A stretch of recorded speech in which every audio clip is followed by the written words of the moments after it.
મિત્રો, ટ્રસ્ટી શ્રી મનીષાબેન મિનેશભાઈ શાહના અથાગ પરિશ્રમ પછી આ મહેનત રંગ લાવી છે. તો આજે આપણે બધા જ ભેગા થઈને શ્રી મયંકભાઈની સાથે વાત કરતાં કરતાં સુંદર મજાના આ વેબસાઇટનું ઉદ્ઘાટન પણ કરી લઈએ. તો સૌથી પહેલાં હું આપને શ્રી મયંકભાઈની ઓળખાણ આપી દઉં. મયંકભાઈ એટલે આપણી ઝાલાવાડી સંસ્થાના ચેરિટેબલ ફાઉન્ડેશનના ટ્રસ્ટી મયંકભાઈ છે. મયંકભાઈ એક ઉમદા વ્યક્તિત્વ અને એનાથી પર ચાંચડી ચડે ને એવું તેમનું ઉમદા વક્તવ્ય. મયંકભાઈને જોતાં એમ જ થાય કે કેવા મજાના, સરસ મજાના છે, આટલા ધનવાન છે, રૂપવાન છે, એની જિંદગીમાં તો જલસા અને જલસા જ કરતા હશે. પરંતુ મિત્રો, આ વાત એકદમ ખોટી છે.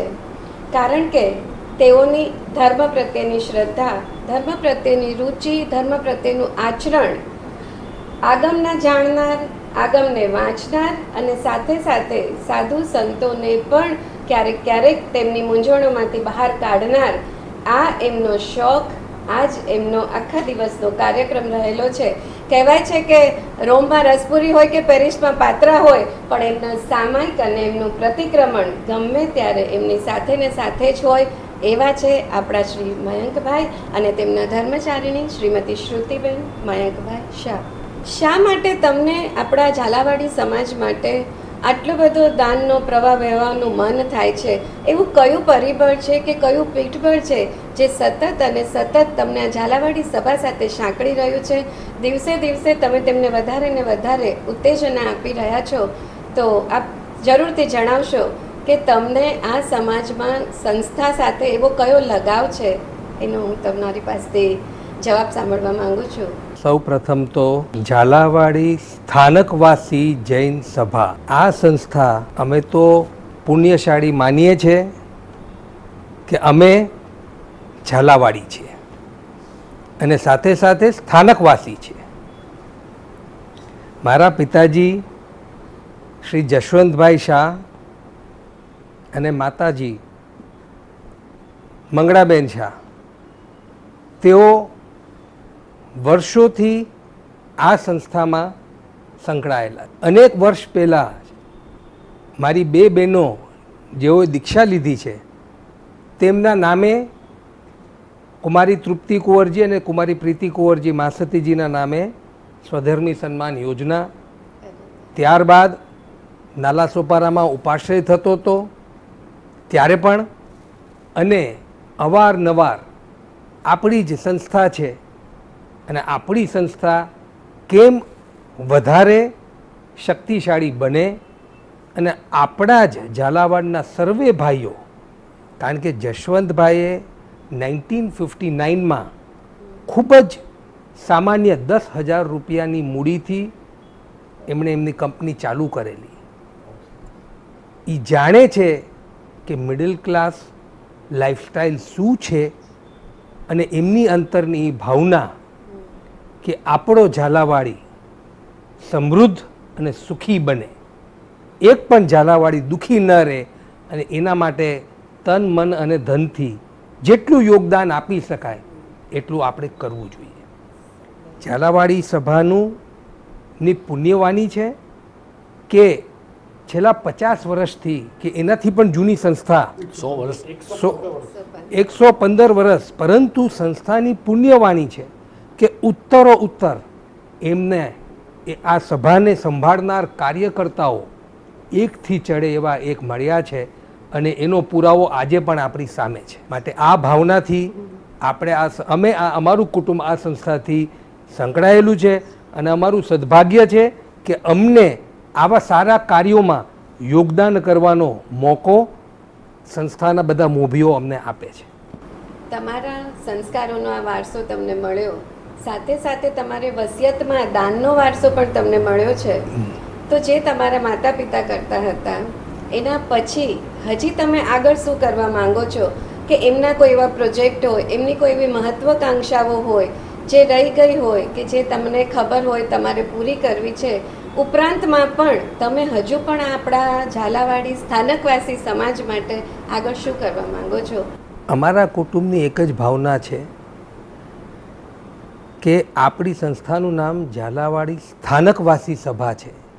આ સ્થાનકવાસીપણું મળવું કેટલું દુર્લભ છે અને કેટલું મહત્ત્વનું છે, આ આપણો આખો સમાજ સમજે અને એનો લાભ ઉઠાવે એવી અમારી ભાવના છે. મારા મમ્મી પપ્પાએ આખી જિંદગી સંસારમાં રહીને પણ 12 વ્રતોનું આરાધન કરીને સાચું શ્રાવકપણું પાડ્યું. પોતાની 2 પુત્રીઓને સંયમના માર્ગે આગળ વધારી. એમણે એવી સંસ્થાઓ ચલાવી છે ધાર્મિક કે જેમાં શિબિર આદિ કરીને છેલ્લા 25 વર્ષમાં કમસે કમ 200 દીક્ષાઓ થઈ છે કે જે અમારી શિબિરમાંથી જ્ઞાન પામીને ધર્મમાં જોડાણા અને સંયમના પંથે ગયા.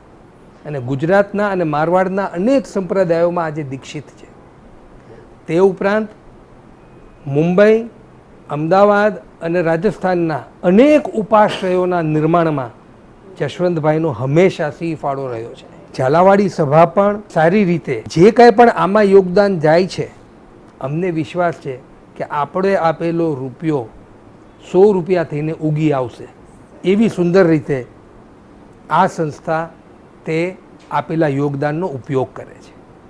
આજે 5-5, 6-6 જગ્યાએ આવું સુંદર સેનિટોરિયમ હોવું, મિડલ ક્લાસ ફેમિલીને ફરવા જવું અને સારી ઉત્તમ ફેસિલિટીથી માનભેર રહી શકે એવી જગ્યાએ અને at a price which he can afford without compromising the quality of holiday, આવું વિઝન તો આપણા જ મોભીઓનું હોઈ શકે. અને આ જે કાર્ય થઈ રહ્યું છે એ ખરેખર આપણા ઝાલાવાડના બધા જ સભ્યો એનો પૂરેપૂરો લાભ લે છે અને અંતરથી બધાના આશીર્વાદ મળે. મયંકભાઈ, ઝાલાવાડી સભા પ્રત્યેનો જે તમારો વિશ્વાસ છે, ખરેખર ઝાલાવાડી સભા એની માટે તમારો ખૂબ ખૂબ ધન્યવાદ માને છે. કહેવાય છે કે મોરના ઈંડાને ચિતરવા નથી પડતા. સાચી વાત છે. તમે પણ તમારા માતા પિતાના પગલે પગલે ચાલી જ રહ્યા છો. અહીંયા મને જ્યારે એમણે રીડેવલપમેન્ટની વાત કરીને ત્યારે મને એક વાત ચોક્કસથી યાદ આવી રહી છે કે મને શ્રુતિબેન કહેતા હતા કે આ બંગલો પણ તેમને જે હાલતમાં મળ્યો એ જ રીતે એમણે લીધો છે, એને તોડાવ્યો નથી. કારણ કે આ બંગલાને જો તોડાવે તો કેટલા બધા જીવજંતુ કે એની હત્યા થાય, એનું પાપ આપણને લાગે. જે સાચો શ્રાવક હોય તેને આ રીતનું કામ ન ખપે એ રીતે કરીને તેમણે આ બંગલો લીધો અને એને જ એની રીતે ડેવલપ કર્યો છે. પરંતુ જ્યારે ઝાલાવાડ નગરની રીડેવલપમેન્ટની વાત આવે છે ત્યારે એમના મનમાં એક જ વાત છે કે મારે મારા જ સાધર્મિક બંધુઓને સારી રીતે રહેતા જોવા છે અને એટલા માટે થઈને એમણે આ કાર્ય હાથમાં લીધું છે. એટલે એ પણ એટલા જાગૃત છે કે જૈન ધર્મની સાથે રહે છે, પણ એમને એટલી પણ ખબર છે કે મારો એક ભાઈનું બી જો મન દુખાશે ને તો એ પણ એક જાતનું પાપ જ છે.